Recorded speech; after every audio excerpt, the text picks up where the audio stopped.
everybody. Welcome to Street Talkers, episode number 12. Hopefully everybody had a great week. A lot of baseball involved, and we're looking forward to a great episode. Today, unfortunately, we don't have Pancho. Fortunately, he got deported, so we're going to have to start a GoFundMe. So if you guys want to, I'm kidding, guys. No, he's out enjoying family time. He's out in Angel Country, out there in Disneyland, so hopefully he's having a good time out there, and we'll have him next week. He'd rather be here, though, I'll tell you that much.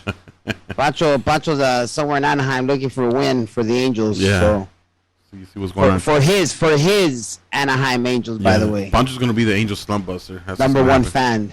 Yeah. He might be out the game. So let's start off with Dodgers. Not a good week for them. Okay.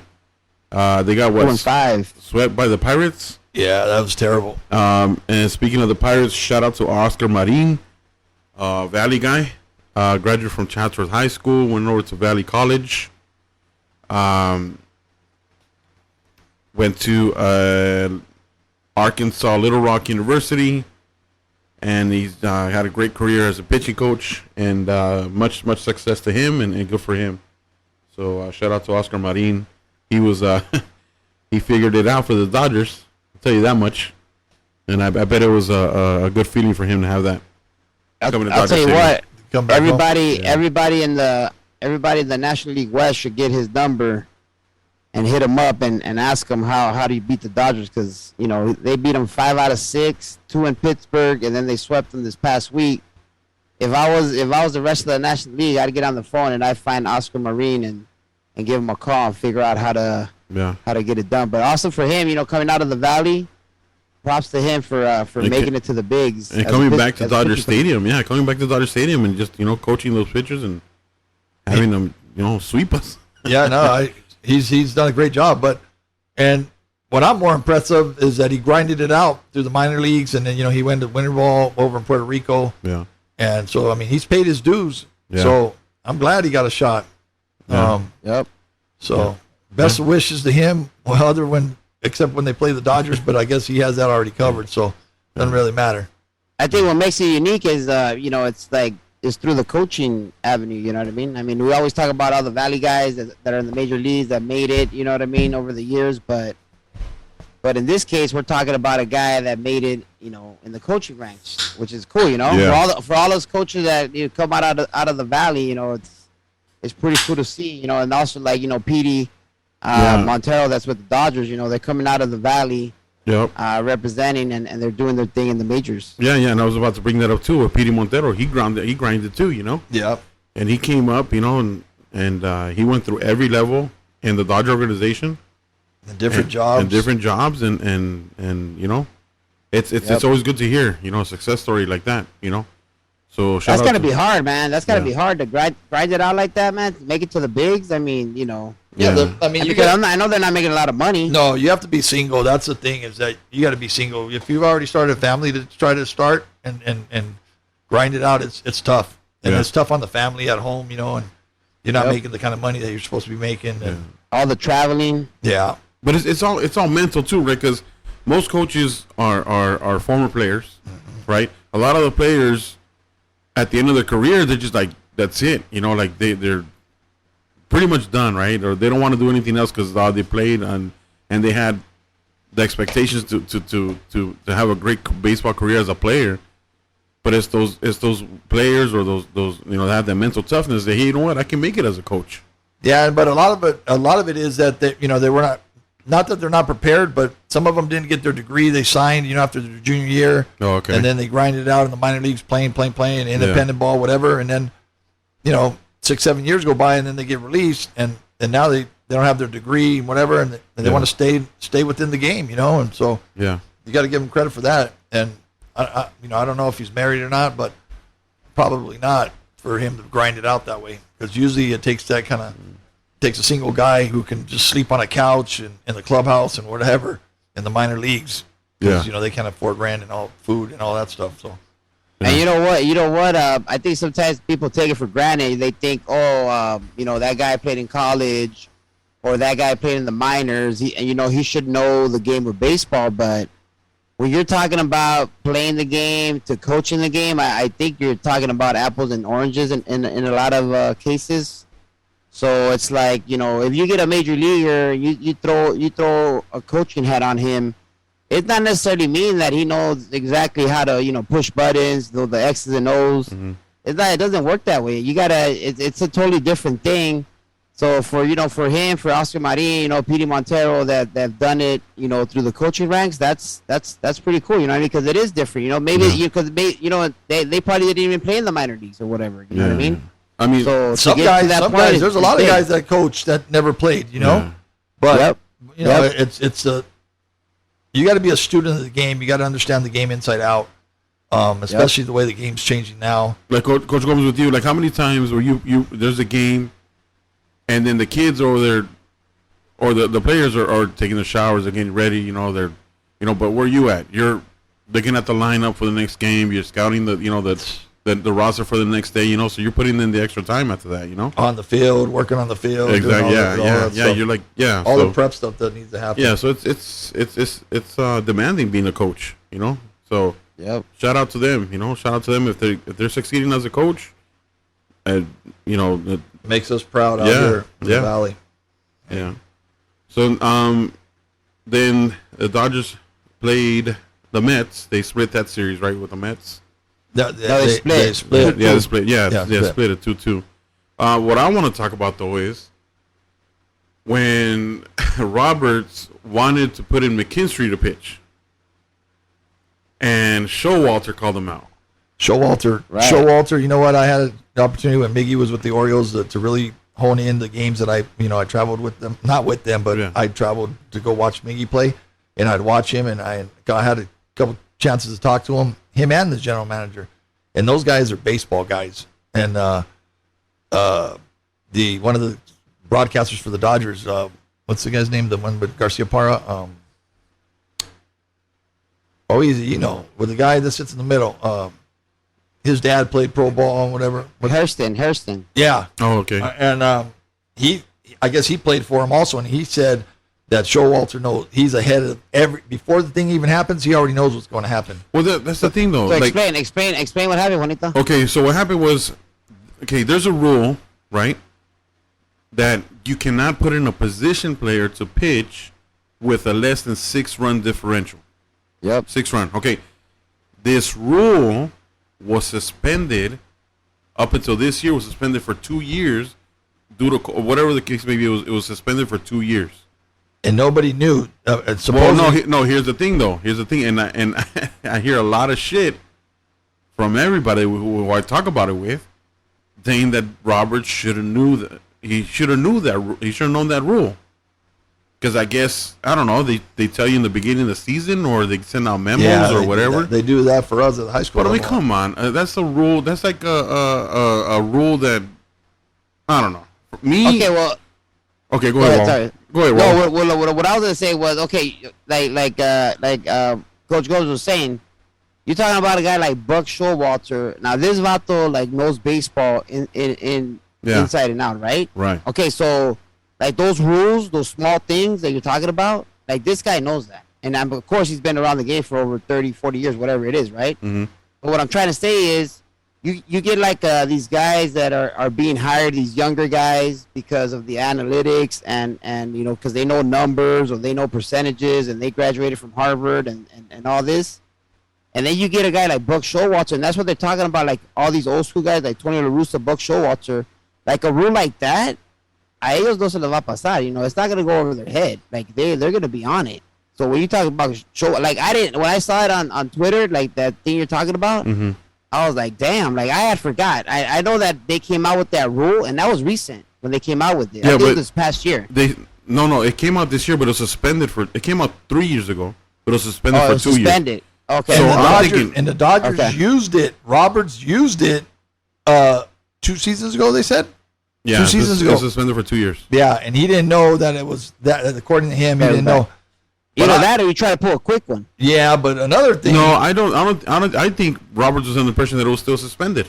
Yeah, maybe that's what happened. And to bring it up to your point about analytics, Wawa, I think the boys upstairs doing their analytics said, "Hey, we can save our bullpen some more if we put him in chemistry." Yeah, for sure. And of course, here comes Roberts. Oh yeah, all right, cool. Whatever you Not say. thinking about it. Whatever you say. I always listen to you anyways. I mean, it was only 9-4. Right, but if you don't have to use your bullpen, yeah, no, I understand that, but they're saying, okay, let's, and then the Dodgers, they are who they are. They're overthinkers, you know what I mean? Yeah. But I mean, they got caught. Showalter or somebody phoned it in or somebody paged them or whatever. Showalter, if you watch, I watched the game yesterday. Probably the first time I've watched the game from the first pitch to the last pitch. And I got a whole lot of things to talk about that. But anyways, he came off the step and went right to the phone. Yep. Okay. And that's my thing. My opinion is just my opinion. I told this to everybody yesterday. We talked about it yesterday with, of course, with the family. All the uncles and all the cousins of baseball is where they're, including myself, right? Yeah. But I just thought it was a minor rule that we don't use all the time. I don't think it was a big deal. No, it wasn't a big deal. I don't think it was a big deal. He wanted to throw in McKinstry, and he got called out on it. So what? Now, another rule though was when Mattingly was coach, and the coach for the Giants back then was it Bochy. He called out Mattingly when he went twice back to the mound. Remember that? Yeah. Right. He went on the mound, he stepped out, and then he came back to talk to pitcher, and then that's when Bochy called him out on that one. That's chicken shit, though. Yeah. Wait, wasn't it that he crossed the line and then came back? No, he came off the mound. He went to the mound, he wasn't sure, and then he wasn't sure if he was going to make the move. He turned around, went back to the dugout. Somebody asked him a question. And then somebody asked him a question. No, he didn't even go to the dugout, Gomez. No, I know. He just made a turn like he was going back to the dugout. And then he turned back. Yeah. I think he had second guess, like, fuck this, I'm going to take this guy out. Or someone asked him a question, then you just start walking back to the mound. And then Bochy's like, hey, that's a second visit. They got him on it. And that's ridiculous. That's rivals right there going on. That's something that Kennedy would try to pull on us, when that's San Fernando, it's something like that. That's not right. Right. But I think it was an oversight by So you don't think it was chicken shit by Showalter to call Roberts out on that one? I say no. Personally, I would have let him pitch, and so we can light him up. Okay. No, I disagree with you. But I know what you're going to say because he wants him to use up his pitchers. Yeah. Like everybody else has to. Yeah. And I get that. I get that. They still have one more game. Yeah, I get that. But the way I look at it, the major leagues, every series is like a tournament. Mm-hmm. You know what I'm saying? You got to win the series. You got to win that series. You cannot split or lose a series. Because at the end of the season, one game, and we can already go back to the Dodgers from day one this year to now. How many times have they lost that they should have won? Yeah, it's ugly. Like yesterday, today's the first day off they've had in like 30. Today was when they finished, or yesterday when they played, they finished their streak of 31 games in 30 days. Yeah, but everybody. So these dudes were on fumes. No, I know, and it's early though. You think they're on fumes now? Wait till the end of the season when they're on fumes, dude. Yeah. I mean, I know that personally from talking to guys that they're like, man, I don't even want the ball. They're done. In the end, it just they made it seem like Showalter outcoached Roberts, like saying, "Hey, rookie." I agree with that. Yeah, hey, rookie. No, he's just trying to. I think he's trying to let him know, hey. I've been in here quite. I'm the Godfather, and I know what's happening. Yeah. But he didn't do it like in a bad way. He wants the rule. The rules are the rules. Yeah. Rules are the rules. You're not gonna pull a Manny Alvarado. Now, and someone brought a good point that you call it a position player to come and pitch, but isn't pitching a position already? If you want to look at it that way, right? Yeah, you can look at it. Yeah, you can look at it. There's nothing on the roster that says pitcher only. Okay, well let's go back. Let's go back to like 8 there's episodes DH. ago. Oh, no, I know, but there's DH. Yeah. There's first baseman, second baseman, third, fourth, shortstop. There's no pitcher only. Yep. On the roster, it says pitchers. Right, but that's a position. Yeah. So why can't you just call McKinstry a pitcher? Infielders, outfielders. Yeah, I get you. So I don't know. But the DHs are listed as an infielder or outfielder or whatever the position they are. Like a coach over at East Valley, my compadre, Coach Ziggy over here. There's different rules in rec ball. There's like three inning pitch rule and five runs an inning. You got to switch. There's all kinds of rules, right? Well, Coach Ziggy, he says, listen, if you want to just like turn your head on one rule, then you need to turn your head on all the rules. You can't just pick one rule, and then just call me out on one rule that you think is going to benefit you. So that position player pitching, technically he can go in there whenever he wants. It's a position. It's like calling in like the shortstop. Hey man, I need you to finish out this game. You're just calling in the shortstop. Is what you're saying, right? You're just moving him to pitcher. Was McKinstry like already in the game? No. Was he playing like right field? No. He wasn't in the game. Oh. Oh, so he was like warming up in the bullpen and everything? Yeah, I think he came from the bullpen. Oh wow. So what if I don't think he was in the game. So what if you so here's the thing. What if you have a pitcher and you just switch the position? So let's say you have Freeman coming pitch, you just have the pitcher go to first. You can do that. But no, but the rule is that has nothing to do with that. The rule is that if you don't have the lead or you're not down by a certain amount of runs. I know how Roberts can pull it off. Oh. Why does he when he gives the lineup to the Mets says, hey, list him as a pitcher? Yeah, list him as a pitcher, no? I don't know. Maybe that'll work. Ask Tom Seiler. He's famous for all that nonsense. Tommy Seiler. We're gonna. All right, moving on. Once again, guys. I got some more stuff for the Dodgers. Yeah, we got plenty of stuff. I got plenty of stuff. Or go ahead. You guys talk about that. I'm gonna finish with my stuff. Okay. So. Oh my God. Yeah, I know, and yeah, you guys already know where I'm going with this. Yeah. So my boy Blue, Kevin Pillar, out for the season. And it's weird how they're saying that how he got you gotta feel bad. Gotta feel bad for the guy. Coming back home, he tore it up in the AAA to get called up, and it took a lot longer than he expected. Call me what you guys want. Call me sensitive. Call me whatever you guys want. Drama queen, whatever. Listen, man, I'm rooting for the guy. I'm rooting for the local guy. This is what this podcast is all about. Baseball in LA. And we have a kid that comes out of the valley and plays at Dominguez Hills at Chaminade, and then comes back and play for the Dodgers. Of course you're gonna root for the guy. Man, no matter how good he's doing, how bad he's doing, right? Hey, Mitz, I'm sorry, man, but I'm sorry about your camote, dude. But camote, don't say camote. You're gonna say it right. Camote. But Edwin Rios. And for all you non-Spanish speaking guys, camote is the eggplant emoji. All right. So. Hey, but I think Edwin Rios being out, that's pretty significant too. Well, no, we're still talking about Kevin Pillar. Edwin Rios, he's good. He's coming back. Edwin Rios is coming back. So Kevin Pillar is done. Season-ending surgery.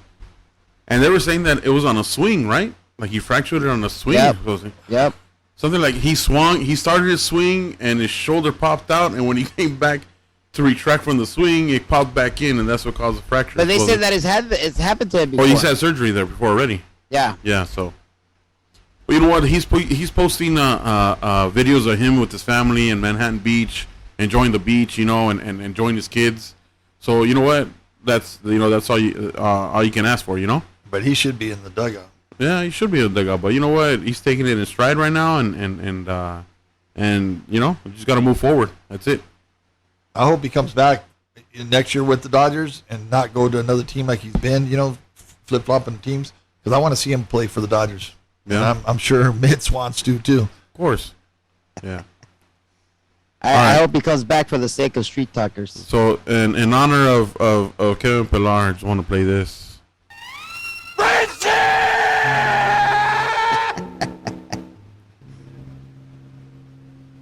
All right, moving on.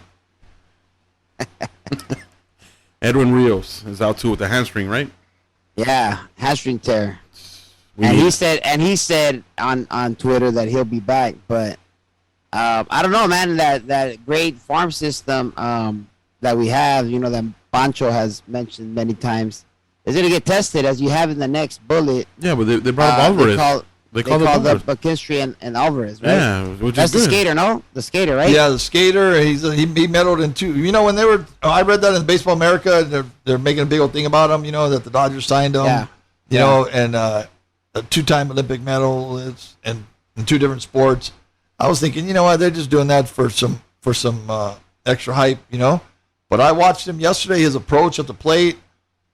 He's faster than fast. got 2 base hits in his first major league start. Did he go 4 for 4 on Saturday? Or No. Yesterday was his first major league start. Oh, okay. Yeah. And he got 2 base knocks. Yeah, and he almost knocked the pitcher's head off on the one that made a good play at third. Too. And he plays second base and what else? Third. He made a great play at third. Yeah. Like in the 4th inning. So do we keep Turner DH and put Alvarez in third? No, I don't know. No, Turner, you got to play him on defense. Turner plays better when he's on defense, I think. Yeah. Let Alvarez, let some of those other guys DH, change it up a little bit. Yeah. Put Alvarez in the outfield. Let CT DH one day or two. Remember we said the Dodgers want the guys that can play multiple positions. Yeah, that's what they're going for. They have for. them in the infield and outfield and all that stuff. Yeah. But I'll tell you what, I noticed a lot of things. I obviously watch the game different than a regular fan. But yesterday, the things that I saw was Urias whining on the mound. He couldn't throw his off speed for a strike. Or like body language. You mean? Yeah, body language. He was getting mad. He was like swearing at himself. And the announcer, they made a comment that his first couple years he never showed any emotion, so they couldn't tell. Right. And now he's wearing it on his sleeve. Oral Hershiser said that. He goes, he needs to control that. And the umpire, to Urias' favor, the umpire missed more pitches against the Dodgers than he did against the Mets. Well, maybe that's what it is then. No, I know. Yeah. And Trey Turner was complaining too on a couple pitches. And on their box, they're supposedly they get a report card after. Right. And I told my wife, I said, look, they get a report card after the game. Right after the game, they get a report card of how many pitches they missed, whatever. I said, I hope they break it down on a report card against the Mets and then against the Dodgers. And it's lopsided big time. Right. And he didn't even know on a couple plays when Roberts came out and they called New York and then Joel Walters came out and they called New York on a couple plays. He was standing there like he was clueless.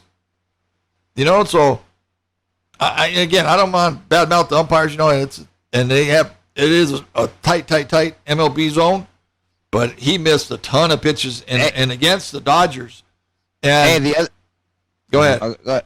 I was gonna say it to your point about Urias. The other day on Tuesday when I went, he was pitching. I was sitting right there close by, but you could see it, man. You could see it in his face. And then I think there was a play down the line on a bunt, or it was like a swinging bunt or whatever. And he didn't make the play, and he threw his glove in the air, dude, just like a 10-year-old dude. Wow. You know what? It doesn't look good.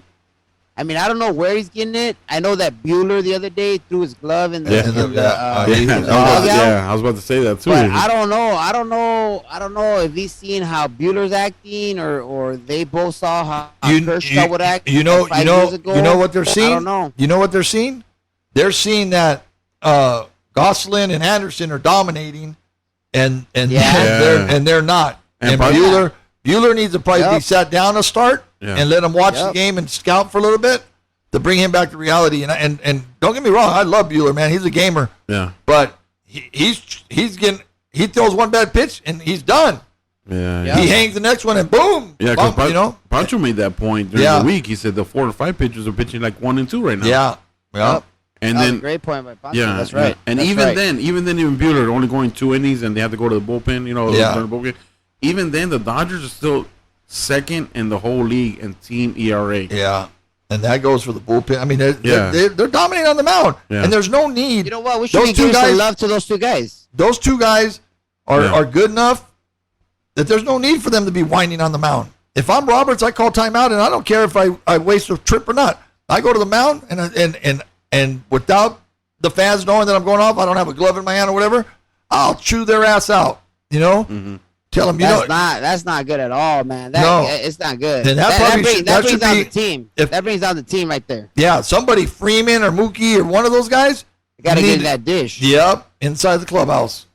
No. Because what were we saying the other day? And maybe because they expect, both those guys expect way better out of themselves, right? Yeah, but that's not the way you show it. I know, I understand that, but because they've had such great success, and Urias should have been the Cy Young winner last year, and he's probably still bitter about that. So he's trying to prove that he's the guy, but he's trying too hard. Just step off the mound, take a deep breath, and let's go. Go right back to work. Yeah. If you got to bounce a curveball, bounce a curveball. And also not like, making faces at the umpires. That's not going to help you. Oh, the zone's going to get tighter. That's not going to help you. Yeah. You know what I mean? We talked about don't burn your bridge with the umpire. Yeah. There's a lot of things that are going on right there, and I mean, how about Trey Turner with his 26-game hitting streak and he gets snapped, you don't see him throwing his bat and going crazy, And then what they said was, no, he's an athlete. Tomorrow he'll have 2 or 3 hits. And sure enough, he comes up. Yeah. Boom, bombazo, Trey Turner's finally snapped his hitting streak. Huh? Yeah, 26-game hitting streak. Got snapped on Saturday. Saturday, yeah. 0 for 4, and he hit the ball. He hit 2 of them pretty good. Yeah. And then Turner hits 2 balls on the screws yesterday up the middle, and they have the shift, and it's right to the player, man. I mean, they're right to center field, 2 base hits. Yeah. I mean, he's not getting any luck. We gotta talk. That's why I can't wait. That's why I can't wait till that shift goes away next year. They should have went away with it this year, man, because it's gonna come back to real baseball. Because here's another thing. The shift goes away. Is there more bunts? Oh yeah, I think so. That's what we're talking about yesterday. Yeah, challenge the third baseman. Yeah. Challenge the third baseman. Challenge the pitcher. Yeah. You gotta check your ego at the door, and if then a bunt to get on base, get it going. The worst thing, and we haven't even talked about this guy, Gratterall. He gives up 3 or 4 runs on Saturday. They bring him back, and I can see why they brought him back. This dude throws 98 to 100 miles an hour, and slows his whole body down when he tries to throw a curveball or slider, whatever he's throwing. He's giving every pitch away. How about Mark Pryor? How about the guys? They got a bullpen coach, a pitching coach in the bullpen, Mark Pryor. Nobody can make that adjustment. No, but he just started throwing that more though. I know, but dude, he's throwing a cutter. Didn't he throw like a cutter? Well, supposedly Jansen was showing them the cutter. I don't know. But okay, that's fine. But don't throw it over the plate. Yeah.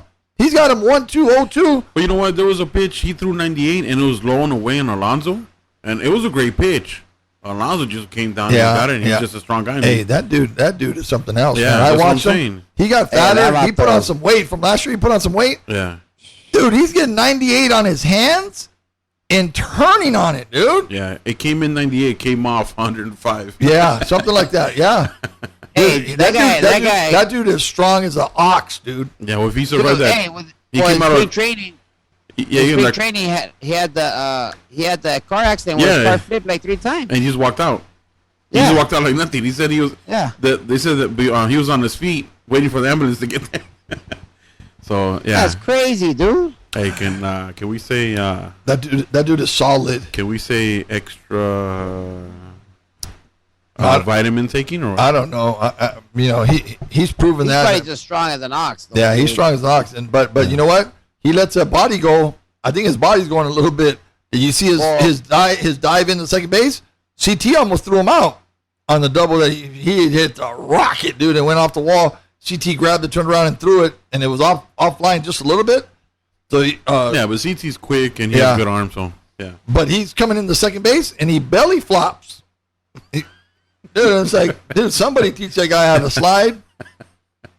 Belly flop, dude, and you can tell it knocked the air out of him. He was surprised it was a double. He was like, "What? It hit the wall? Oh shit! I got to hustle now." Shit, I'm surprised it didn't go through the wall hard as he hit it. Yeah, no, he that one off of Gratterall. Even Gratterall's expression was like, "What? How did he hit that?" Yeah, and then but then after that, he's sitting there in the dugout. I thought he was kind of with his head down. I would have some teammate needs to come by. All those pitchers right there and get your head up, man. Shit. So what? Do you think it's the pressure that since they're like. All eyes are on them, and they're expecting for them to win. But that's why they're professional athletes, man. They got to make it happen. I mean, he's got too good of stuff to be getting lit up like that. He's getting lit up. You know what? Yeah. You know what it might be? It might be that the Dodgers are so analytics driven by the nerds to tell them. And this could be it too. They're telling them what to throw in certain situations. Oh, they are telling. And then they're getting hit. They're getting hit, and that's probably what's pissing him off. But for Gonsolin and Anderson, I mean, that's not happening because they're tearing it up. Well, look, and then right after he got taken out, they brought in Kimbrel, right? He goes 1, 2, 3, and supposedly his mechanics are all messed up. He went 1, 2, 3, and he hit every spot. Every spot. But he doesn't do that all the time. I know, but I'm just saying. But he's saying that his mechanics. So he told Roberts, "I need to pitch more. I can't just." So that's why they're pitching. Kelly. We should have just kept Joe Kelly. Yeah, but I heard Kelly's hurt now too. So, but anyways, that's my intake on seeing what was going on yesterday in the Dodgers game, man. I broke it down, and they're struggling a little bit. They're struggling a little bit right now. I didn't like some things. And then in the bottom of the 10th inning, they got, they started with the man on second, and I can't stand that rule. So the guy starts at second, right? That's another good time. They got Mookie, Freeman, and Trey, okay? Mookie, he battles a little bit and then pops up whatever. Freeman goes up there and swings at the first pitch, ground ball to second base. Who do they have on second? Alvarez, I thought. I don't know. So he went to third, and then Trey Turner's the hottest hitter, and he wants to cry about a catcher's interference. And then Roberts comes out, but he goes to Roberts to the dugout. He calls timeout. He goes to Roberts, and then Robert comes out of the dugout. He's telling him, and then Robert goes. At that point, I tell him, Trey, no, you know what? So what? It's a strike. One strike. You're going to hit. I want you to hit. And Smith's on deck. Okay, he hit a home run, whatever, to tie the game. But how do you put yourself on a catcher's interference? And it looked like he almost did it on purpose. His hands, his lower hand came down, and the bat came, and he wasn't going to swing. It was going to be a check swing. He wasn't trying to swing. And then they call New York, and the catcher's interference, put him on. And I'm looking at Showalter, and Showalter's with his facial expression was like, "Thank you. What are you guys thinking over in that dugout? What are you thinking in that dugout?" He's probably like, "Yeah, you guys are falling apart over there." Yep. And so, I mean, that was. I don't think that they should have pushed that. They should have just let it go strike and then let Trey hit. Yep. Yeah. But I mean, that's. I don't know. You can sit there and talk about that all you want, but but we're talking about all this, and the Dodgers still first place, best, one of the best ERAs as a team, So but we're being nitpicky, but the nitpicking what we're talking about can happen in September. It's a big time. Yeah, it can happen in August. Can happen in August or September. I'll tell you that much. Can't be talking about this after the All-Star break. They're definitely in a valley right now. They gotta shake themselves and try to get back on track. But we're talking about a team that's like 18 games above 500. Yeah. And we're nitpicking, but I mean, like we said, this is not NFL, this is not NBA. In baseball, things happen. A catcher's interference here, a Vato crying on the mound there, and then your team goes into the tank. You know what I mean? Yeah. So it's like you gotta just.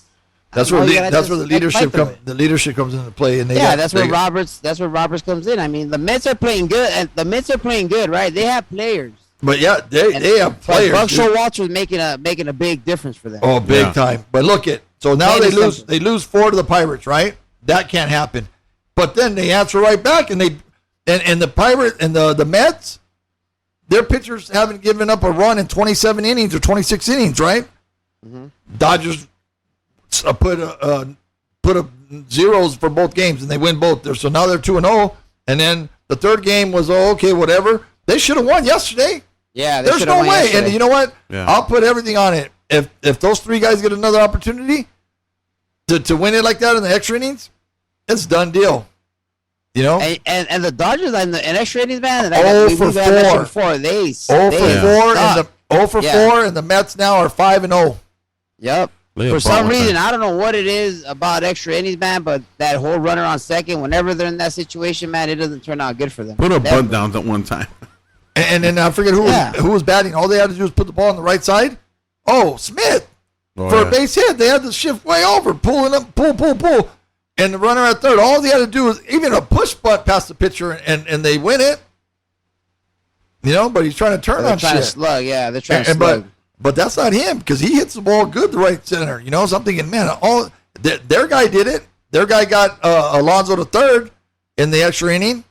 The catcher, I think, the catcher was the first baseman. First pitch got jammed to the right side, and he's giving himself high fives, clapping down the line, giving himself up. Yep. That's why you win games. Yeah. You know, right there, they showed Kershaw right now talking to Bueller. Shit, they better get in his ass. Yeah, Kershaw pitched today for the Quakes. No, yesterday. Kershaw should be telling Bueller and yours, hey man, don't act like me like I did 5 years ago when I would cuss on the mound. Don't do that. Okay, alguien despertó. But yeah, but you know, I'm happy with what the Dodgers are doing, but they need to fine tune that ship. Yep. Give it a little tune up, and we're good to go. And again, let's get all the hiccups out of the way right now, so we can start rolling. So one team is having a big ass hiccup right now. The Angels. Oh my God, they're now 0-12. But you know what? To their credit, they lost 1-0 today, and that to me, that's a moral win. But they are 0-12, and Trout was going into today's game was 0 for 26. He got a base hit today and a walk, and he was 1 for 3. So he's now or 1 for 2. He's now 1 for 28 in the last 12 games. They were just talking about Trout like MVP and he's back to himself. Yeah. But man, it's a long season, man. I mean, dude, like 2 episodes ago, in episode 10, we were talking about the Angels, their first place. Pancho was happy, jumping out of his seat, his chair, wherever he was on. And now, you know, okay, Pancho, you know, don't feel too bad, dude. They're only half a game out of the wild card, but they're not playing too good, man. No. Luckily for them, it's only June 6th, because if it was August, they'd be in the tank. They need to get a game. They got to find something. Yeah, they need to get another game like that game that fired them up, and that's when they went on their streak. Yeah. But come on, they're pro guys. They shouldn't have to need a cheerleader to get them going, you know? Yeah, they're not wearing the cowboy hat pretty soon. Yeah, and the rally monkey's not around. He's sleeping right now. Well, no, the cowboy hat, man. It's in its hat. It's in the case right now, just waiting. Yeah. But anyways, I mean, it's early, and the good thing is they're still in second place. They've lost 12 in a row. The Astros lost again today. Yep. So 48 games back. So they got time to get it right. It's just, you know, Trout's got to get hot. I mean, unfortunately for them, if Trout and is not going, they're usually not going. And then Rendon's on the DL, but I mean, and the one thing, 7 in a row. What are you gonna do? The one thing the Angels have, they have good starting pitching. The starting pitching is doing good. And their defense is pretty solid. Yeah, but then the bullpen comes in and stinks it up. Yeah, but then the bullpen comes, and that's what having the issue is, the bullpen. Well, didn't we say that? Didn't we say that since episode 1 that their bullpen was gonna soquea? Yeah. Johnny Staff. Yeah. Yeah, Johnny Stafford is having a month today. Well, look at today. What's the name? Pitch today. He's 4-4 with 3.69 earned run average. And who Thor? Yeah, Thor. And he gave it up in New York this past week too. Yeah. But look, I mean, he gave up. I don't know. The Red Sox had 6 hits, and they scored 1 run. Angels had 3 hits. Well, in the last 15 days, Syndergaard has given up 16 hits. Okay. Yeah. His ERA is 3.86. Well, today he pitched well. Okay. I got to give him that today. But he didn't improve his stats though for the last 15 days. Yeah, but he gave it up. He gave it up. Maybe that's why the Mets got rid of him, because he can't handle New York. They lit him up like the Christmas tree on Times Square. That's the way. They lit him up. Yeah. But hey, so there's a burner account on Twitter, and it's I think it's an executive, an ex-GM that got fired or whatever. But he was saying how Thor, you know, he talks a big game, but whenever it comes down to the nitty-gritty to get down, he's nowhere to be found, and that's one of the reasons that the Mets got rid of him. But well, there's a lot of those guys. There's a lot of those guys that can't put up. You know, they talk nonsense, but they can't put it up.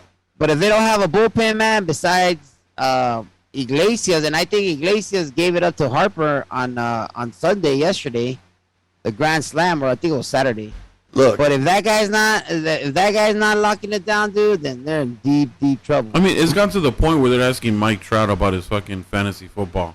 I guess he was the commissioner about of that. People getting slapped. Yeah, because I guess he was the commissioner of that fantasy football shit. You know? Maybe he's putting too much time in that. Yeah, but he said yesterday after the game, he goes, I'm stinking it up. I need to find a way to get it done. Yeah. And I said, slump buster. But he definitely needs a slump buster. Guard pitched 6 innings today, 5 hits, 1 run, 1 earned run, 3 strikeouts, and 1 walk. That's a great job right there. Yeah. And but then the bullpen came in, 3 innings, 1 hit, 2 strikeouts, no walks. Well, it's about time. It's been like 2 weeks. Well, Herget is 289, and then Wantz is 284. Yeah.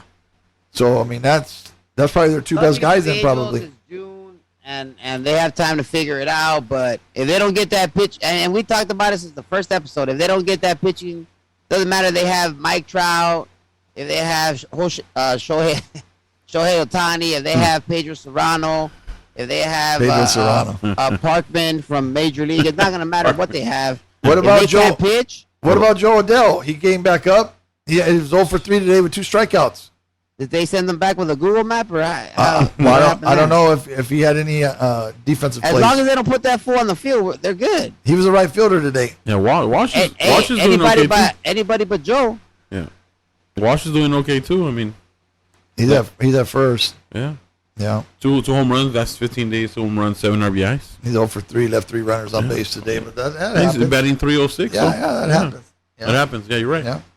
How many times does Bellinger strike out? Hey, easy on my boy. Easy on Belly. He's having some good at bats. Yeah, he is. He's coming around now. Yeah, he's figuring it out. All right. Now to the guys that disappointed me. UCLA. They gave it a good run though. No, you know what? I think they were just exhausted, man. Yeah. Because that Pac-12 tournament, really? Yeah.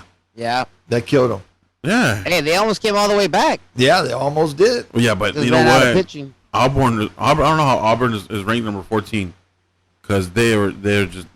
I don't know. The reincarnation of Bo Jackson and Frank Thomas. That's why. Yeah, they had some beasts on there. Some their pitcher on Sunday night, shoving it. And what was it? 11-4. Yeah, well, because that game got delayed. Yeah. To today because of lightning or whatever, you know. Yeah. But Carson Yates had a good tournament with 4 bombs, you know. Yeah. You know. Yeah, I think coming out playing Florida State, you know, traveling out here to the East Coast and to the South, you know. Well, you can't say all that, dude, because Oregon State got it done today against Vandy. They're advancing. They held up during the bar. Did they? Oregon State did? Yeah. They almost did though. They were in the losing bracket too, weren't they? Yeah. Well, I mean, I'm just saying. They lost that first game. They lost against the first game against Florida State. And once you lose your first game, it's easy. If you win your first game, it's easier to get through there. Right. But I just think they chased for 3 games and they battled. Yeah, they battled. Just like the softball team is battling. And for them to knock out Florida State, that's big. That's huge, dude. Yeah. You know. 2-1, and then 5-3. It's just the guy that started yesterday in that regional final. You could just tell that he didn't have it. He was a big old 6'5" guy, but he didn't have it. They were running on fumes. Johnny Stafford was done because you could just tell like he couldn't even get over the plate. And that's where Savage comes in good when they're like that. When they're in that in survivor mode. He'll go 1-1-1-1-1, and he gets the best out of all of them, dude. And, you know, and they get through it. They get their starter back ready to go. You know. Yeah. So he usually can figure it out and maneuver his pitching staff to find a way to get through, but he just ran out of bullets this time. So Auburn's going to play Oregon State. Yeah. And then who's the other ones? Ole Miss and Southern Mississippi. Do you know what? Did Coastal Carolina get out of there? Yeah, they lost to East Carolina. No, today? Yeah, they lost. They the beat final. Dude, they beat East Carolina for the first game, right? Go to that bracket. Yeah. Which one? Yeah. The Coastal Carolina. They beat them, but they finished them off today. And I'm gonna give a shout out to Coach Gilly right now. Coach Gilly, you did a great job with that team this year, bud. UC Santa Barbara's out. They got eliminated. Yeah, but Stanford is playing. But look, Coastal Carolina, you guys are moving on off Coastal Carolina. That's a team that shouldn't compete with the big boys. And Coach Gilmore, he does a great job with that program, man. Kai was supposed to go there. He's been wanting to go there since a kid, and he got cold feet at the end. But he's a game. We're talking about a coach that has his guys locked in. Yeah. And if you're not locked in, you're going through You're talking about a coach that gets the most out of their players. Through manhood. No, it's a manhood thing, dude. And I love that guy, Coach Gilly. Boy, he's a great coach, and I think this is gonna be his last year. He got diagnosed with cancer, and he's fighting that right now. But Coastal Carolina. Wow, I saw that last night. I wish they would have won today. What was the final? Yep. On theirs? Oh damn! Coastal Carolina. It was like 13. They beat them pretty bad. It was like 13-3 or something. Yeah, 13-4. Oh wow. Today, no. 13, yeah, but that was the third game, right? That was the final. Yeah. Yeah, because look what they did. Look, they beat Virginia. Virginia preseason was in the top 3. They beat Virginia. Copeland State doesn't matter, but they beat East Carolina at 9-1. Yeah, and they were their number 8 team. And the East Carolina just came. Yeah, back. they probably ran out of pitching, dude. But yeah. So who's the final 8 right now? East Carolina versus Texas. Louisville versus Texas A&M. Oh, that's gonna be a good one. Southern Mississippi. That's gonna be a really good one right there. Yeah, hey, look at what happened here. Look at the way they set up the regionals. All East Coast teams. Look at that. Except only one standing is Oregon State, but that's because they put all the West Coast teams in one bracket, and they'll put one team in the bracket where they're going to get knocked out. Look at that. Look at Oregon. Look where they put Oregon. Yeah, Oregon and that tough one. And then, dude, hey, that regional right there, that Louisville regional, they were playing Michigan in the final today. And dude, Michigan got blown out the other day. No, in the bottom of the 8th inning, Michigan was winning 9-7. It was 2 outs, runner on first. The guy hit a ball off the fence. The Michigan guy grabbed it, threw it to second, and the guy tagged him out. Clearly could see on the replay from whatever angle they put, could clearly see that he was out. They didn't call him New York? Safe. They called him safe. And then after that, the next guy got a base hit, tied the game. 2 pitches later, the guy hit a 2-run home run, and Arizona Michigan lost 11-7. Yeah. Oh, Texas State. Texas State and Stanford are tied right now, 1-1. Texas State. Man, how's Stanford tied with them?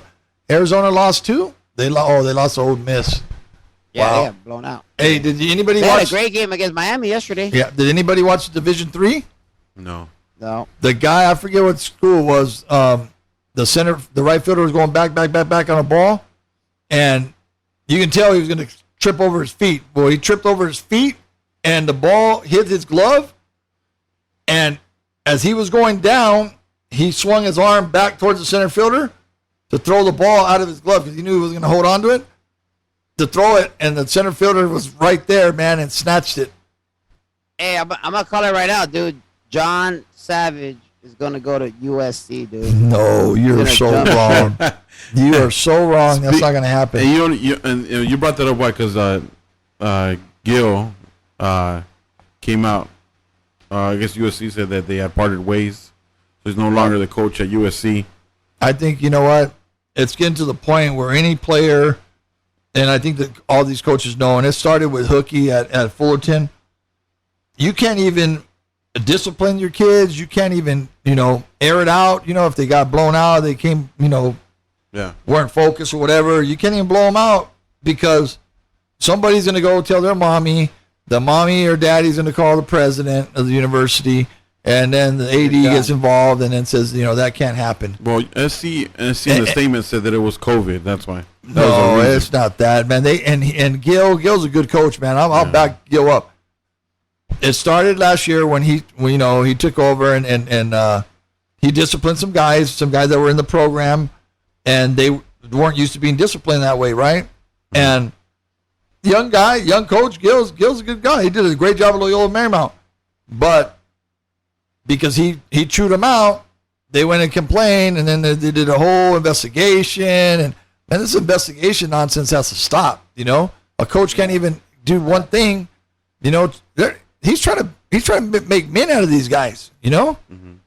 You're not changing diapers anymore. These are college athletes. But unfortunately, the parents get in the way, man. Yeah. They don't let the coach do their job. And like you said, but they shouldn't get in the way. This is college now. This isn't high school. They shouldn't get involved in high school either. It's even worse. It's even worse when the parents. It's even worse when the parents get in college because they donate so much money, and and the school's more worried about their money, not about losing the money. Losing a parent, you lose the money. So the school's not gonna protect the administration anymore. Not gonna protect the coaches anymore because they want that steady flow to come in.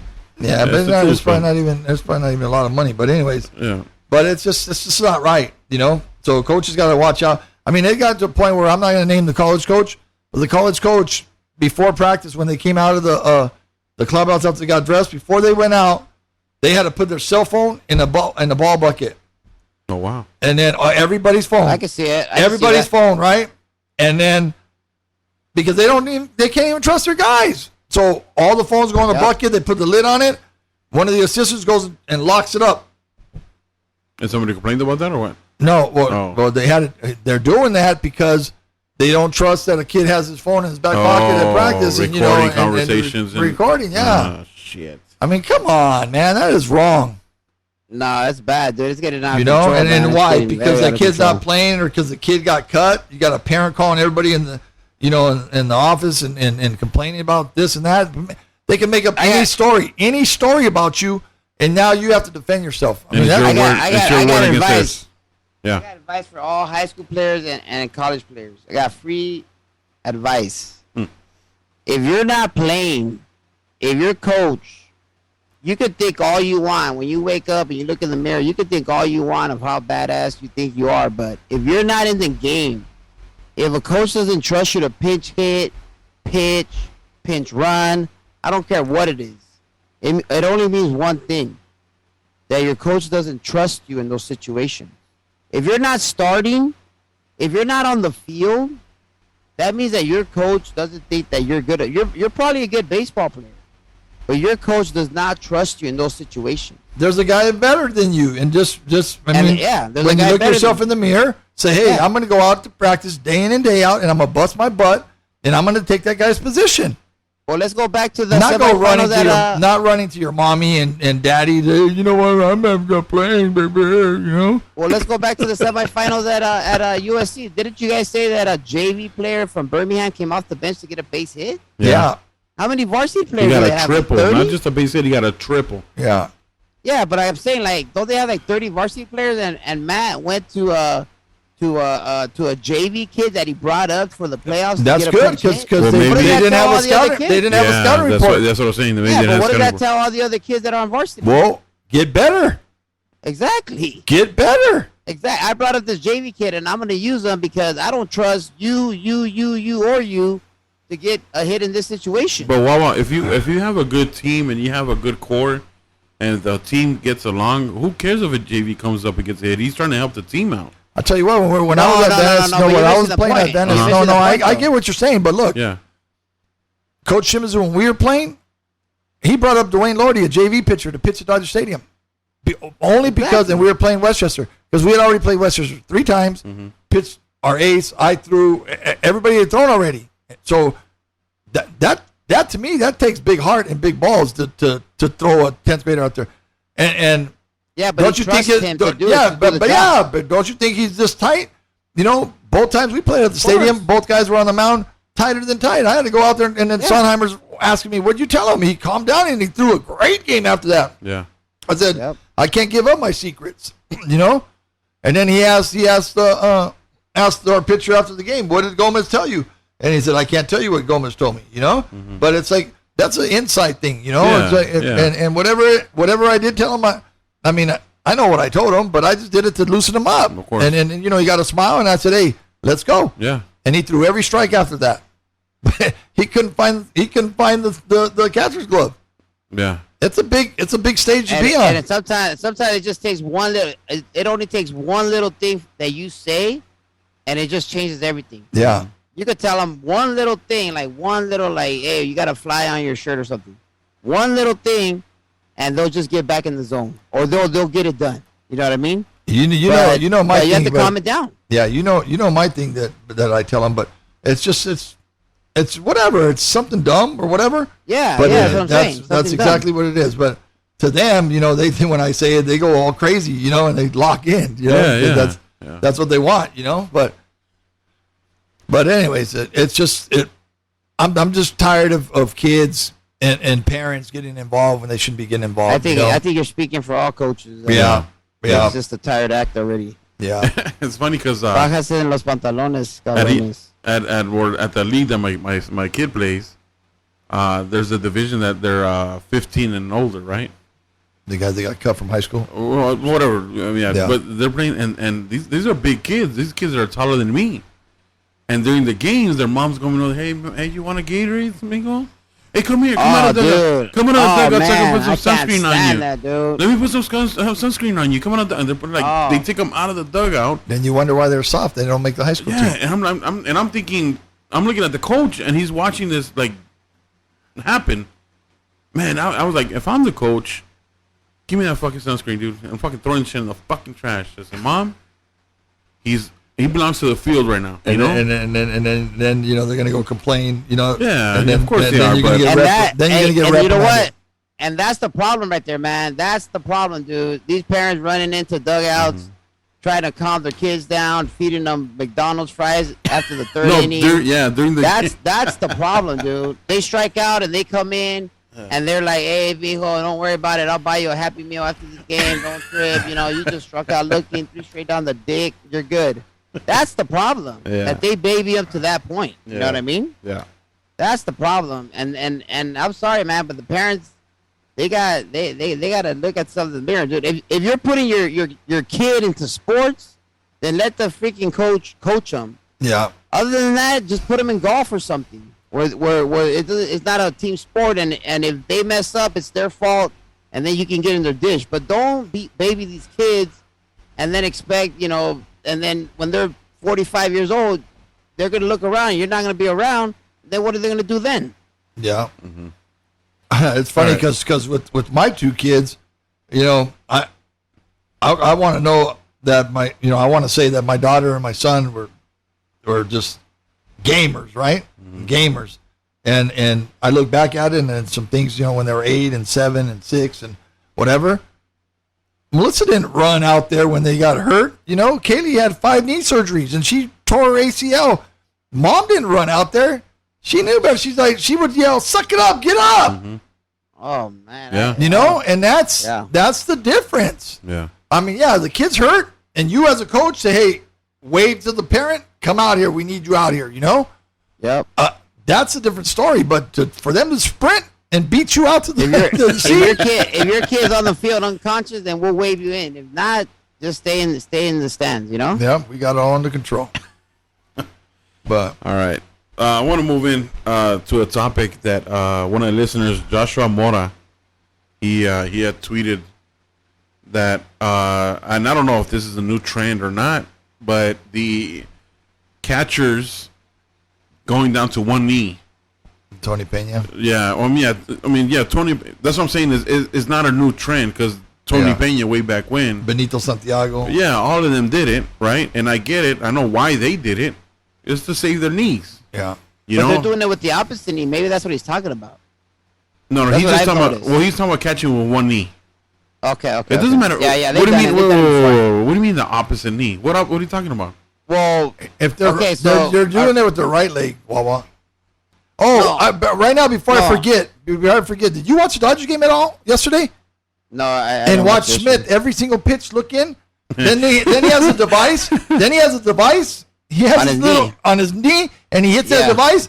And then did you see the pitcher for the Mets? The last pitcher in the last inning. He's got a big old fro, right, and he's covering his ear so he can hear what they're telling him, and it's being relayed from the knee. Who's he getting it from, Gomez? From the coach of the dugout. No, they're not. Yeah, dude. Watch the Dodgers game yesterday. I'm gonna check it out. Wait, so Will Smith was punching in the numbers on his knee? Yeah, on the little black thing. It's like a little keyboard. You don't know they had the device either, Wawa? Yeah, I knew that. Okay. But you said the Mets guy with the fro was and he has something in his ear. He's covering his ear with his one hand, and just so he can get the pitch. And the catcher's not flashing anything. It's being relayed from the dugout. No, it's not relayed from the dugout. Yeah. Que la fregada. So where's it coming from, then, Wawa? From the analytical nerds? No. I don't know, but it's not coming from the dugout. Okay, so watch if it's Smith not every pitch. Wawa, okay, then answer me this question. Okay, I don't know why we're going back to this fucking topic. Okay, why have the buzzard and why have the earpiece? Well, I mean, okay, better question is why have an earpiece if he's not going to receive it from nobody? You know why? I want to tell you why. Yes. Well, yeah, that's you. Because unfortunately, a guy can't tell the difference between a 1 and a 2. That's why. No, but you're missing the point, Wawa. If I have an earpiece in my ears because I'm gonna listen for something. If I not, know, it's coming from the catcher. So he's gonna relay the sign to himself. He's technical, dude. He's telling the pitcher what to throw. It has. You need a microphone. You need a microphone, Wawa. This is an earpiece. Yeah, I know. This is an earpiece. But it's in the hat. It's not in his ear. So you mean to tell me, okay, Wawa? So he's gonna say, pull it out of it like a rabbit. No. Hold on. I'm the batter, right? Wawa, you're the batter. Right. You're the batter, and I'm the catcher. And I'm gonna tell my pitcher, "Hey, fastball," because I have a mic. You think you're not gonna hear it from me? But he's not telling. He's not saying the words. He's pushing the button. No, listen to me, Wawa. Okay, so why does he have the earpiece? Why does the catcher have an earpiece? You know what an earpiece is, right? Yeah. Oh, the same shit you got in your fucking ears right now. Okay. Why have an earpiece if he's not gonna get anything? All right. Well, the next time I have a no, answer that question. No, fucking out. next time. No, because this is like 2 episodes ago. I'm asking right now if he has an earpiece. Why does he have an earpiece in? He's probably relaying the pick sign or something. You can't relay something with an earpiece. You're receiving it when you have an earpiece. It's fucking. He knows. He's just está haciendo nomás. He knows. Hey, the next time I watch a Dodger game, I'm gonna be locked in. Watch on ears. Watch. I'm gonna be all. Hey, go on your computer right now and turn on the yesterday's Dodger game. Fuck all that. Text Petey Montero and ask him. I'm gonna ask him. Okay. Ask him, and he'll fucking tell you. Okay. I'm gonna do that. Okay. Thank you, Wawa. Done deal. Fucking shit. So let's go back to the trend of the fucking catchers on one knee. I'm not saying I'm a professional catcher, but I caught in high school, and I caught years after that, right? I mean, I'm all for it, but when you have a runner on, you can't be on one fucking knee. No, they're not doing it with runner on. Some catchers are, dude. Oh, they're stupid. Because you get locked in. You can't block. How the hell? You can't move your leg. Okay, in the major leagues, I get it. You could. Some catchers can throw on their fucking knees and throw runners on their knees. No, I get that. Yeah, but I'm seeing it in fucking travel. But you can't even get back up on your knee if your leg's like that. I know that, but I'm seeing this in travel ball. They got runners on second, which is their scoring position. Yeah, and these catchers are fucking catching on one knee. When there's nobody on base, I say I'm all for it. And I can't. And even then, I can't stand how a coach can't tell him on the throwback, fucking take the base. If he's throwing back to the pitcher on one knee, what is he doing? He's lobbing it, right? Yeah. Throwback, guess what? You're fucking hustling down the fucking line to get that next back.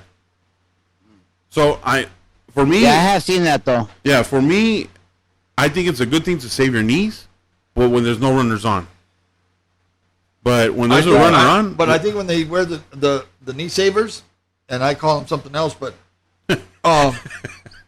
They're catchers. Nobody told them to pick that position. You want me to say it? No. But they didn't pick that position. I mean, they picked the position, right? Yeah. Most of the time, that player picks that position because he likes to be a catcher or whatever, you know? Well, that's fine. And so why be a baby back there? How about get yourself in shape, you know? Jeremy Rodriguez had the best drills for catchers, man, and he worked his ass off, man, and that's why he got to where he got. He could bounce in a crotch like this. He'd go to his knees and bounce back up like nothing. Right. Well, because they worked on it. Yeah, but that takes strength. Yeah, no, it does. That takes being in shape. Yeah, Some of these guys get lazy and they put the knee savers on. And then they're terrible behind the dish. I could have used the knee savers. They were getting in my way. Yeah. They're getting in my fucking way. And then some catchers don't even know how to use them. And then you get all lazy with them. No, you do get lazy. But I mean, I'm all for going down one knee when there's no runners on. Fine, get comfortable. I think they probably do it to give them a lower. Try to get the strike in the bottom of the zone. That's what they're trying. They're trying to get the low strike. They get a low strike too. Yeah, you're right. And then if you have that much confidence in your pitcher, and your pitcher can spot it, by all means, But not when there's a runner on. You can't do that when there's a fucking runner on. I'd run every time on him. Exactly. Every time. Yeah, unless you have I already got the name for the name of this episode. What is it? Well, they got to find out when they download it. Oh, okay. Well, if they're listening, they're gonna find out. No, I was kidding. No, yeah, tell it to me after. See what's up. Okay. But yeah. So Joshua Mora, me personally, Mitz, I'm all for it. You know, save the knees, especially when they're kids. You know, save their knees if they're catching all the time. But when you got runners on, no, you got to teach your kids to be, you know, athletic and you know and competitive. You know, at that point, you know, and if they want to do it later on when they're a major leaguer or even in college, if the college coach allows it or minor leagues, nobody's gonna allow that. Well, if they have a fucking cannon or whatever the case may be, you know, whatever. But when you're growing up and as a kid, no, I don't know. I have no. As a pitcher, I wouldn't want him to do that when a runner on base. No, of course not. Because I want him to get every guy. Of course, yeah. Because if he steals, they got to be on the feet. Yeah. So yeah. Good question, though. Good question, Josh. Well, I don't know. Well, what do you think about that? I think, me personally, I think they do it to try to get that strike at the bottom of the zone. Okay. But that's me. But yeah, if there's a runner on first or even runner on second, yeah, you got to get off your knees because you got to be ready to throw. I mean, I've only seen one guy perfect that, and that was Benito Santiago, and that was years ago. But other than that, I haven't seen a catcher that can throw like that. Tony Pena, there's a lot of guys. So Benito Santiago, man, if he was a baseball player, he'll be a big ass cartel member, man. Yeah.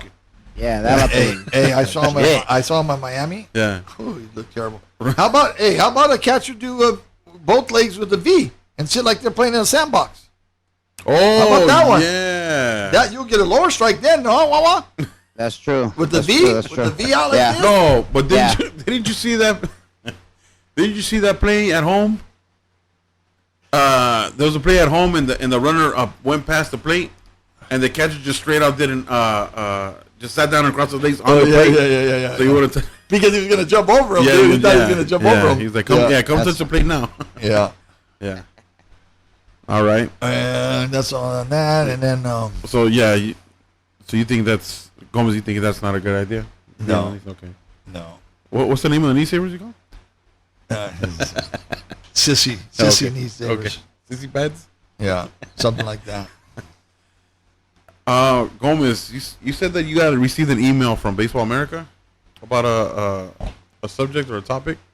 Oh, no, there was, in Baseball America, there was an article coming from USA Baseball, how it gets pretty deep, how they want baseball to change, you know, it's at the younger ages. And it started with that there's burnout. And the reason why a lot of players are walking away from the game and not playing it and going to lacrosse and all of that stuff is that they get burned out because, you know, they're on their travel teams or whatever, they're playing year round. So USA Baseball said it's time that they're going to have to change it. And there have been talks about it, but they want kids to play a lot of different sports, you know? Yeah. And I think I was reading the article and I brought it up to these guys on the podcast, and I'm a firm believer in that, because when we were growing up, if it wasn't baseball season, yeah, we'd go over to Coeur d'Alene Elementary and play strikeout here and there, you know, once a week or whatever. But it was to football, and while football was going on, it was all football. And then when football was done, then it was time to go to baseball, you know, or to basketball or whatever the sport may be, you know. But we didn't get burned out. You know, we weren't playing year round. And I think there's less injuries that way. It kept the fire going, because, you know, you knew when it came to the baseball season, it was all baseball, and you'd be hungry because you hadn't played it since the last season, you know, and you know, they're seeing it on that side of it, that they're playing way too many games. But see, that's only on the West Coast, though. No, there's on the East Coast. They're saying it. Well, yeah, they're saying it more so, and I think they want to try to take the advantage. But the way the article is written, it's not they're trying to take the advantage of Texas, Nevada, Florida, California, that they're playing way more baseball than the other states. It has nothing to do with that. It just has because those players from the other states are coming to play for teams in Florida, and they're you know, they're playing on other teams where they're playing. Yeah, you're right. But they're saying the injury level, the pitchers, you know, They're throwing way too many pitches. They're not athletic as they used to come, because they're only using baseball muscles, and they're not using different muscles. They're not putting in extra work and workouts. Yeah, and conditioning and whatever. And the most important thing is let them be kids. Yeah. If they want to play hopscotch, whatever. I mean, tetherball. See, that's the problem, though, Gomez. Okay, you mentioned that not all the kids, when they're not playing baseball, go outside or go play games outside. Well, that's the parents. Nowadays, they're staying inside to play the PlayStation. Yeah. Or, you got to take that away from them, too. Their apps on their phones, Yeah. And like my kid, if he's not playing ball, on YouTube all day.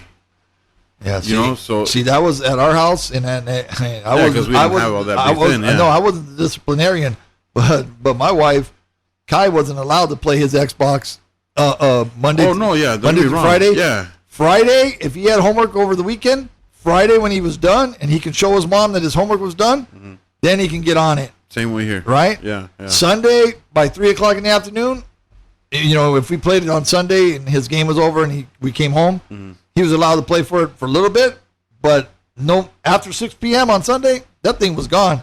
And if she found out he was playing it would be in the living room because that's the only place he would be able to play it. He couldn't play it in his room because he'd be trying to be slick, Yeah. Mom would pull that from him. Oh yeah, we pulled it a couple times here. Yeah. And you have to, and mean that you're serious about it. Yeah, like my son's friends would be like, Dad, my friends tell me that I'm weird. I go, why? Because I don't play PlayStation during the week. But they try to come and tell you that so you can get the guilt trips. I'm like, okay, cool story, bro. I'm still not gonna play during the week. You know what I'm saying? So yeah. But that's the problem though. That is a problem, yeah. And the kids should be able to enjoy other sports, You gotta play multiple sports, and you know what? At the end of the day, it makes you better at baseball. If baseball's your main thing, and you're playing different sports, it's gonna make you better. Yeah. You know what I mean? That's why when we had being athletic, being an athlete just makes you better. How many times did Coach Blunt, rest in peace, Coach Blunt, come and tell me come play football for me? Yeah. All the time, right? And I'll go tell my dad, and what my dad would say, no, I don't want you to get hurt for baseball. Yeah. But you know what? I'm not gonna lie. I think I would have been a better football player. Yeah. Than a baseball player. But then your grades wouldn't have been good, dude. Because you didn't have a Coach Gomez on your ass all the time about your grades. My grades are good enough for baseball. It would have been good enough for football. Yeah, okay. Coach Blunt would have rode you. Don't kid yourself. He would have rode you, but you would have slacked off because all the guys, Sammy Sanda, Rudy Esquela, and I wanted our guys to play, even basketball that kind of interferes a little bit with baseball. Yuck. Go play. And dude, Yuck played 1 year, was all city. Now, Larry Brown played 1 year of baseball, got drafted. Yeah. Because you're an athlete. Yeah. You're an athlete. Yeah. And it's funny because you get guys from football like Randy Lang and some of those guys that played at San Fernando that were a hell of a football player, right? You bring them out to baseball and they say, oh, I can play, coach. I can play. They threw the ball like I mean, all funky. They couldn't even throw. The fastest hands I ever saw. Row, dude. Row. The fastest hands. Roosevelt, dude. Roosevelt, why? Hey, he could shoot the three and hit and turn around a fastball like I had never seen in my life. And he can run the bases. Yeah, he can steal some bases too. And he can run the bases. And ran up and down the basketball court, football, everything. You got something going on this week, Gomez, or what? Oh yeah. You're gonna be doing a little bit of traveling, huh? Yeah, we go. I'm actually very excited to say that I'm back on the field. I'm coaching in the California Collegiate Summer League with the Ventura Pirates, and we start our season tomorrow. Tomorrow at 6:30 in Orange County. Okay. And nice. And then we play Tuesday through Friday this week at night. All games are after 6:30 in Orange County. No, they're all over the place. We play. I got the schedule, but you guys don't play like 2-game, 3-game series and stuff like that, or no? Yeah, we do. Oh, okay. And the league teams, but okay. And then Saturday we leave to Anchorage, Alaska for a week. We're playing, I think, 7 games in 6 days or something. Wow. So it's a lot of baseball. We're going to be playing 4 or 5 games a week, and they go to the end of July. And I was like a little kid yesterday or Saturday on the baseball field. I threw 2 hours of BP. I couldn't even move yesterday. I'm a little bit still stiff right now, but you gonna wipe your ass yesterday? No, it was hard, but I'm throwing BP tomorrow. Yeah, that's good, man. That's good. Because in the collegiate league, get back into it. They take BP in pregame. And you know what? For you guys that know that are doubting me, my first pregame on Saturday, ask anybody on my team that's out there. First pop up to the catcher, right on top of the dish, and I hadn't done it in 2.5 years, dude. Bombazo up straight up, dude. The catcher just turned around and it landed right on him. Damn. I was impressed. That's good, man. But look at it. It hurts me to do this right now. No, I bet. But that's a good feeling to have, though. Oh, it's a great feeling. It's wonderful to be back on the field. And hopefully it's going to open up some other doors. Yeah, of course. Because I'm not done. So, of course not. So I'm very thrilled. Well, congratulations, Gomez. Yeah. And congratulations. Yeah. Back on the field. I'm back on the field, man. You know, and I posted a video today on Instagram when I was featured on America's Funniest Home Videos when I hit a double and my cousin came and trucked the catcher, you know, and I was just telling myself, like, man, you know, I wish I could be back on the field, you know. Who's the dude that trucked the catcher? My cousin, Big Steve Olmos. Oh, all right. Yeah, the Olmos Express, you know. So man, dude, he trucked that. Dude. Yeah, but that catcher, I don't know if that vato had no chance, dude. No, I didn't see that. I missed it. I might have to check it out. He was I remember that game clearly, man. He was chirping, man. That catcher, he was chirping, man. He was chirping a lot. So, my cousin on second, and I knew it was gonna happen. I know my cousin was gonna truck him, and you know, and if you listen to the video closely, the catcher's yelling, "Hit me, hit me, hit me!" And yeah. Oh, he was. Yeah. He wanted it? He wanted it, man. He wanted it. Come and hit me. Like saying, you know what? Come and hit me, you know? But, wow. Yeah. Damn. He took him out. So, yeah, he was safe. I don't know if you can see it, but the ball, yeah. He dropped the ball. He had the ball in his glove already and he dropped it. He was safe. He lit him up. Yeah.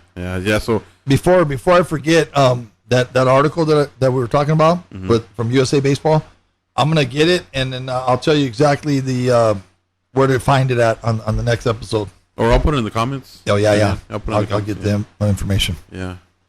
Because I would say players go and read it.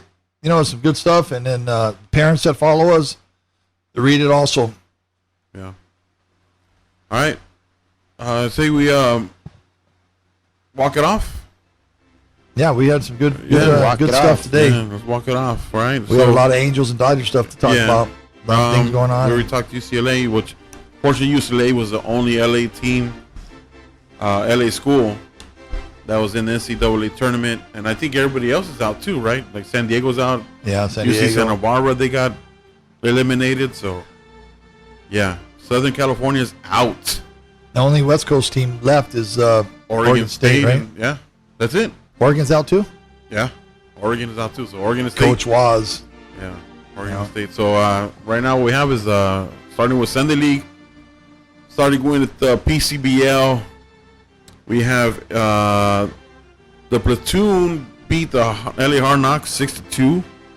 LA Skunks, they beat the Raptors 6-4. The Dodger Dogs, though, man, they lost to the Regulators 4-1. Santa Clarita Quakes beat the Whalers 13-1. And the CBA Tigers keep winning. They keep winning, coming off their championship weekend in Vegas. You know, boy, Tony, good job, man. They beat the Regulators 4-1. In the LABL Saturday, the Southern Raiders beat the Southland Peaches 15-3. Southland Peaches, we still don't know about them. No. Then the San Jose Maroons beat the LA Cubs 13-2. The Valley Kings beat the Glendale Falcons 16-5. And the LABL once again in the Pacific, I believe. Yeah, Sunday Pacific League. The DNC Pumas lost to the Culver City Cubs 9-8, which is a close game there. Who's on that Culver City Cubs? Is that the Michael Alcala or is he the Pumas? I don't know. I'm not too sure. Those guys, I gotta find out. But the Culver City Cubs always have a good squad. Yeah, it's all the Cuban dudes, Eddie Morales and those guys, Bobby Dobson, I think. The Rocco Brewers, they beat the Southern Angels 5-3. Sorry, and then the South Bay Bulls beat the ITCH Athletics 4-1. I'll probably have to maybe contact. maybe if Wawa had a 2-for-3 day with the 2 duck fart base hits, we got to give him some love. There's no duck farts here, dude. No, because you get thrown out from right. Some liñazos. Boom! Get out. When I get thrown out from right, that'll be the last time I ever step on the field as a player. I'll tell you that. Oh shit. So yeah, every time I hit it, I really hope that I don't. You heard that, right? So if it does happen, Comadre will be able to say, "Hang him up. We're gonna bronze another pair of shoes." There goes another gancho. Yeah.